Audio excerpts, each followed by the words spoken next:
Hello everyone, आप सब कैसे हैं। मैं उम्मीद करता हूं कि बहुत अच्छे होंगे और अपनी पढ़ाई को बहुत अच्छे से कर रहे होंगे। मैं Akash Kumar Badana ICT virtual classroom में आपका बहुत बहुत स्वागत करता हूं मेरे प्यारे बच्चों। जैसा आपको पता है मेरे प्यारे बच्चों, बेसिकली हमारी जो है मेरे प्यारे बच्चों 10th क्लास है हमारी और इकोनॉमिक्स हम लोग देख रहे हैं।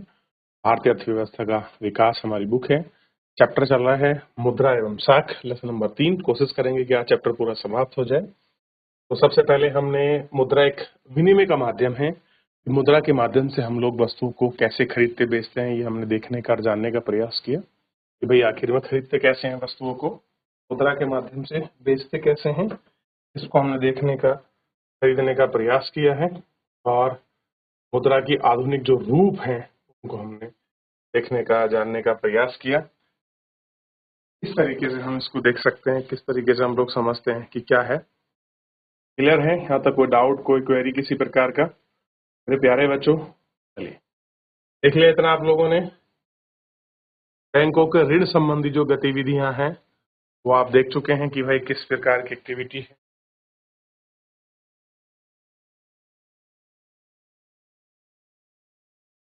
आगे बढ़े,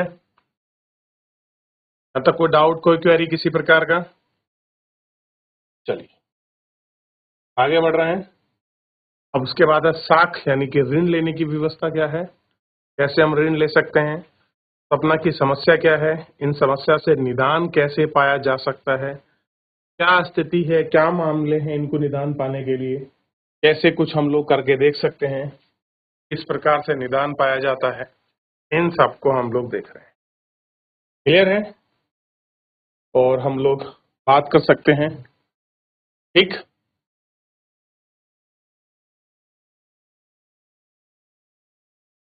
देख लिया यहाँ तक? कोई डाउट, कोई क्वेरी किसी प्रकार का? आगे बढ़ जाए, देख लिया इतना? विधि के प्रकार देख लिए किस किस प्रकार से है, कैसे कुछ है। अरुणा की कहानी को आपने पढ़ा, श्यामलाल की कहानी को आपने पढ़ा, रमा की कहानी को आपने पढ़ा। अच्छा, मैंने कल एक क्वेश्चन आपसे पूछना भूल गया था, आप मुझे बताइए, अगर आपको ऋण लेना है, लोन लेना है, तो आप ऑर्गेनाइज सेक्टर से लोगे या अनऑर्गेनाइज सेक्टर से लोगे? क्लियर है? और किससे लोन लेना ज्यादा किफायती है? किफायती मतलब ज्यादा सरल है, जिसकी ब्याज दरें कम पड़े, आसान है, ये हमको देखना। आगे बढ़े। आप ऑर्गेनाइज सेक्टर से ऋण लेना ज्यादा पसंद करते हो, तो हमारे ऑर्गेनाइज सेक्टर हैं उनसे हम ज्यादा अच्छा कंफर्ट फील करते हैं। क्लियर है? आगे बढ़ जाए। भारत में औपचारिक क्षेत्र में शाख, जो औपचारिक क्षेत्र हैं उनमें शाख की बात करते हैं। हमने ऊपर के उदाहरणों में देखा है कि लोग विभिन्न स्रोतों से ऋण प्राप्त करते हैं और विभिन्न प्रकार के ऋणों को दो वर्गों में बांटा जा सकता है, औपचारिक तथा अनौपचारिक क्षेत्र। ऋण वर्ग बैंकों की और सहकारी समितियों के लिए कर जाते हैं। औपचारिक उधारकर्ताओं में साहूकार, व्यापारी, मालिक, रिश्तेदार इत्यादि, ये सारी चीजों का प्रयोग किया जाता है। और आलेख में आप भारत के ग्रामीण परिवार के लिए ऋण के विभिन्न प्रकार को आप इसमें अच्छे से देख सकते हैं कि क्या कुछ है, किस प्रकार का है, ये सारी चीजें इसमें देखनी। क्लियर है? ये आलेख को आप इसमें देख सकते हैं। और कह रहे हैं कि भारतीय रिजर्व बैंक ऋणों के औपचारिक स्रोत की कार्य प्रणाली पर नजर रखता है। उदाहरण के लिए हमने देखा है कि बैंक अपनी जमा का एक न्यूनतम नगद हिस्सा अपने पास रखते हैं और आरबीआई की नजर में बैंक वास्तव में नगद को उसको बनाए रखते हैं। आरबीआई इस पर भी नजर रखता है। बैंक केवल लाभ अर्जित करने वाले व्यापारी और व्यापारी को ही ऋण मुहैया नहीं करा रहे हैं, बल्कि छोटे किसान, उद्योग और कर्जदार इत्यादि को भी ऋण दे रहे हैं। बड़े ही नहीं, जो छोटे करदाता हैं, जो छोटे ब्याज करता है, उन सबको भी वो आपका ऋण देने का क्लियर है, वो उनको भी ऋण देते हैं ताकि वो उनका ऋण चुकाया जा सके। इनकी चीजों को हम लोग देख सकें। ठीक, इन सब पर हम लोग बात कर सकते हैं। क्लियर है? ये सारी कोशिश, ये सारे प्रयास जो हैं अगलों के रहते हैं ताकि हम उनको देख सकें और सुनिश्चित कर सकें। हो गया? अब देखिए आगे बढ़ रहे हैं। समय समय पर बैंक द्वारा आरबीआई को यह जानकारी देनी पड़ती है कि वो कितना और किनको ऋण दे रही है। बैंकों की क्या रिस्पॉन्सिबिलिटी है आरबीआई के लिए कि वो मतलब बैंक आरबीआई को क्या करती है, जानकारी देती है कि भाई हम कितना पैसा ऋण दे रहे हैं और किसको दे रहे हैं और ब्याज दर क्या है। अब देखिए आप किसान को दे रहे हैं, आप उद्योगपति को दे रहे हैं, या आप कहीं बाहर इन्वेस्टमेंट कर रहे हैं, ये सब कुछ देखना होता है और आपका रेट ऑफ इंटरेस्ट क्या है उसके अकॉर्डिंग चीजें होती हैं। अनौपचारिक क्षेत्र पर ऋणदाताओं की गतिविधियों की देखभाल करने वाले कोई संस्था नहीं होती। कह रहे कि जो अनौपचारिक है, जो अनौपचारिक सेक्टर है, जैसे साहूकार हो गया, बड़े बड़े जमींदार हो गए, कोई आपके दुकान वाले हो गए जो ब्याज पर पैसा देते हैं, ऐसे ऐच्छिक दरों का ऋण दे सकते हैं। उन्हें नाजायज तरीके से अपने पैसों को वापस लेने का कोई तरीका नहीं होता कि वो नाजायज तरीके से कैसे कुछ करें, कोई तरीका नहीं है। लेकिन बैंक हमारी उच्च आय क्यों नहीं चाहेगा? बैंक क्यों नहीं चाहेगा कि उनका पैसा बढ़े, उनकी आय बढ़े? ये सारी चीजें हमको देखनी होती है।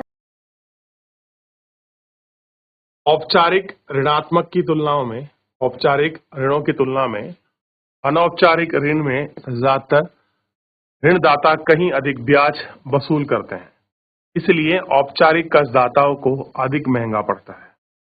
जो अधिक अनौपचारिक का ऋणदाता है उनको अधिक महंगा पड़ता है। ऑर्गेनाइज सेक्टर बैंकिंग का आपको पता है कि बहुत कम रेट ऑफ इंटरेस्ट होता है, जबकि इनका बहुत ज्यादा होता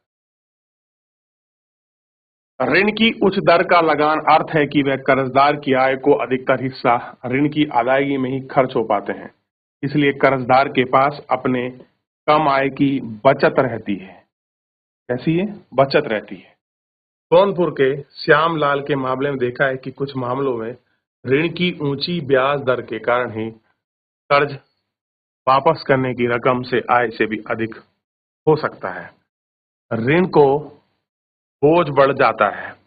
जैसे हमने सोनपुर की रमा के मामले में देखा है कि व्यक्ति ऋण जाल में फंस जाता है और ऐसा संभव है कि जो लोग कर्ज लेकर अपने उद्यम शुरू करना चाहते हैं वे कर्ज को अधिक लागत से देखकर पीछे हट जाते हैं। अब जब ऋण आपको महंगा मिलेगा, पहले आपका प्रयास था कि कुछ कर लें, ऋण दर इतना महंगा मिलने की वजह से ही लोग वहां से पीछे हट जाते हैं, मूव कर जाते हैं कि भैया नहीं है, इन सबको नहीं देख सकते। इन सभी कारणों को देखते हुए बैंक और सहकारी समिति को ज्यादा कर्ज लेना चाहिए। तो सहकारी समितियों को ज्यादा कर्ज लेना चाहिए। इसके जरिए लोगों की आय बढ़ सकती है। कह रहे इसके जरिए क्या कर सकती है? जो लोग हैं उनकी जो आय है वो भी बढ़ सकती है। बहुत से लोग अपनी जरूरतों के लिए भी सस्ता कर्ज लेंगे, फसल उगा सकते हैं, कोई कारोबार कर सकते हैं, छोटे उद्योग लगा सकते हैं, नया उद्योग लगा सकते हैं, वस्तु के व्यापार कर सकते हैं। सस्ता और सामर्थ्य का अनुकूल कर्ज में विकास के लिए कैसा है? अति आवश्यक है। कैसे हैं? ये सारी चीजें अति आवश्यक है। ठीक है? औपचारिक और अनौपचारिक साख में क्या मिलता है? आप दो क्षेत्रों में आप ऋण के औपचारिक अनौपचारिक महत्व को दिखा सकते हैं और गरीबी में अमीर लोगों को 4 भागों में बांटा गया है। आप देख सकते हैं कि शहरों के क्षेत्र की निर्धनता परिवार को कर्जों में 85% जरूरतों को अनौपचारिक क्षेत्र में पूरी तरह से होती है। इस क्षेत्र की तुलना में आप शहर के अमीर परिवार से कीजिए, आप देख सकते हैं केवल 10% ही, कह रहे हैं कि केवल 10% ही कर्ज औपचारिक क्षेत्रों में, जबकि 90% अनौपचारिक क्षेत्र से है। इस तरह से ग्रामीण क्षेत्रों में भी अमीर परिवार औपचारिक ऋणदाताओं के ऋण ले रहे हैं कि गरीब परिवारों को कर्ज के लिए बहुत सारा पैसा देना पड़ा। क्या कर रहा है? लोगों को बहुत सारा पैसा जो है अनऔपचारिक सेक्टर में आपका उनको देना पड़ रहा है। ऑर्गेनाइज और अनऑर्गेनाइज जो सेक्टर है वो कैसे हैं और कहाँ पर किस रूप में आप उनको पेमेंट कर रहे हो, ये सारी चीज़ों को देखा जाता है, बात की जाती है। कैसे आपने कहाँ पर कितना पैसा दिया है, आप ऑर्गेनाइज सेक्टर को दे रहे हो, अनऑर्गेनाइज को दे रहे हो, कैसे आपने क्लासिफिकेशन किया है कि शहरी निर्धन क्षेत्र में आप कितना कर कर्जा देंगे, आप शेष बचे पैसे को कहाँ पर दे रहे हैं।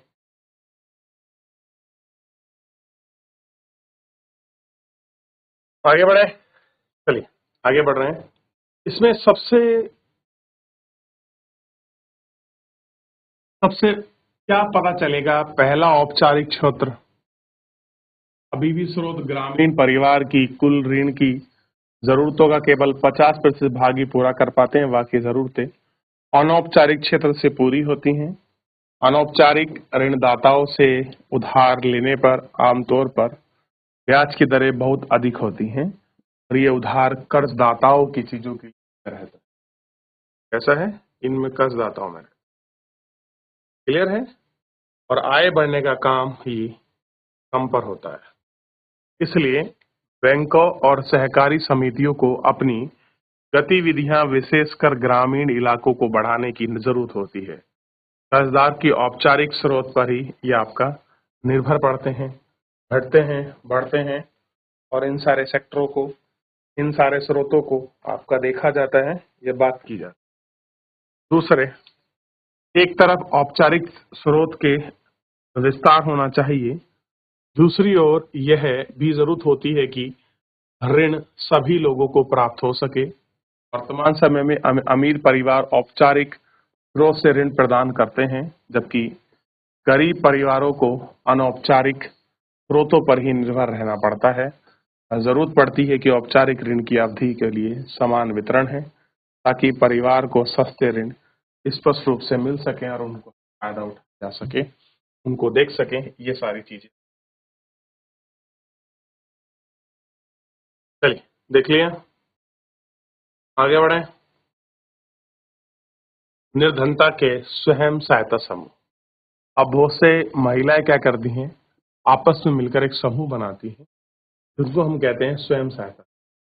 पिछले खंड का मतलब जो पिछला भाग, जो हिस्सा हमने पढ़ा है, पिछले खंड में हमने देखा है कि धन परिवार ऋण के लिए अभी भी अनौपचारिक स्रोतों पर निर्भर है। ऐसा क्यों है? भारत सभी ग्रामीण क्षेत्रों में बैंक भी मौजूद नहीं है, कई मौजूद भी, बहुत सी जगह आपके मौजूद भी रहते हैं, और बैंकों से भी कर्ज लेना भी औपचारिक क्षेत्र की बात के अंतर्गत।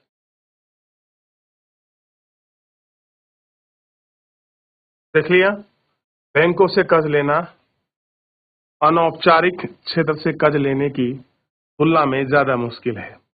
जैसा कि हमने मेघा के मामले में देखा है कि बैंकों से कर्ज लेने के लिए ऋणदार विशेष कागजों की जरूरत पड़ती है।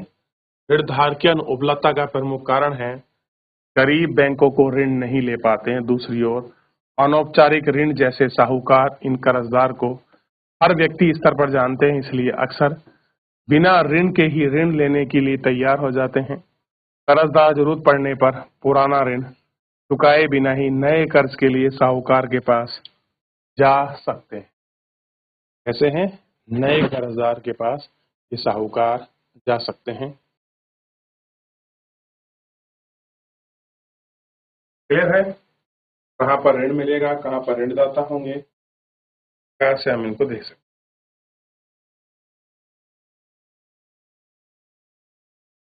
हो गया। महाजन ब्याज दरें बहुत ऊंची रखते हैं।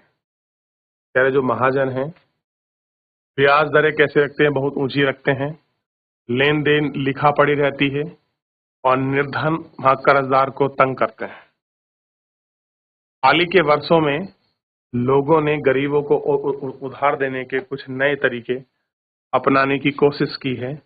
हमने एक विचार किया है कि गरीब, विशेषकर महिलाओं को छोटे छोटे स्वयं सहायता समूह में संगठित करने और उनके बचत को एकत्रित करने पर आधारित है। विशेष स्वयं सहायता समूह को एक दूसरे के साथ पड़ोसी राज्य के साथ नियमित रूप से करने पर देखते हैं, और प्रति व्यक्ति की बचत 2025 से लेकर 100 रुपए के बीच से अधिक हो सकती है। कह रहे हैं कि प्रति व्यक्ति बचत 25 रुपए से लेकर 100 रुपए तक से अधिक की हो सकती है। परिवार की बचत करने की क्षमता पर निर्भर करता है कि सदस्य अपनी जरूरतों को पूरा करने के लिए छोटे कर्ज समूह से ही कर्ज ले सकते हैं। जैसे समूह का कर्ज पर ब्याज दर से लेते हैं, लेकिन साहूकार के द्वारा लिए जाने वाले ब्याज से कम होता है और 1 या 2 वर्ष के बाद साहूकार नियमित रूप से ही बचत करता है। समूह बैंक से ऋण लेने के योग्य हो जाते हैं और ऋण समूह के नाम पर दिया जाता है। कैसा है? ऋण किसके नाम पर मिलता है? समूह के नाम पर दिया जाता है और इसका मकसद सदस्यों के लिए स्वरोजगार के अवसर को सर्जन करना है कि भाई लोग अपना कुछ काम कर सकें और ऐसा काम कर सकें जिसमें हम स्वरोजगार की स्थिति बना सकें। उदाहरण के लिए सदस्यों को छोटे छोटे कर्ज अपनी गिरवी जमीन को छुड़ाने के लिए, कार्यशील पूंजी की जरूरत को लिए, बीज, खाद, बांस, कपड़े खरीदने के लिए, घर बनाने के लिए, सिलाई मशीन के लिए, हथकरघा के लिए, पशु इत्यादि संपत्ति के लिए, ये सब चीजों के लिए आपका दिया जाता है और इसकी हम बात करते हैं। ठीक है, और इसी को देखते हैं। देखिए, ये स्वयं सहायता समूह का ग्रुप है। महिला खेत में बैठ और अपने स्वयं सहायता समूह ग्रुप का जो मीटिंग है वो उसको कर रही है। क्या कर रही है? तो आपने कहाँ पढ़ा है सबसे पहले स्वयं सहायता समूह के बारे में? कि भैया स्वयं सहायता समूह क्या है? क्लियर है? इनको हम लोग चलिए फिलहाल देख लिया। मेरे प्यारे बच्चों, फिलहाल आप लोग इसको देख लीजिए। और मेरे प्यारे बच्चों, आज के इस लेक्चर में इतना ही। मिलेंगे नेक्स्ट लेक्चर में। तब तक अपना ध्यान रखिए, स्वस्थ रहिए, अपनी पढ़ाई को अच्छे से करते रहिए। मुझसे जुड़ने के लिए बहुत बहुत धन्यवाद।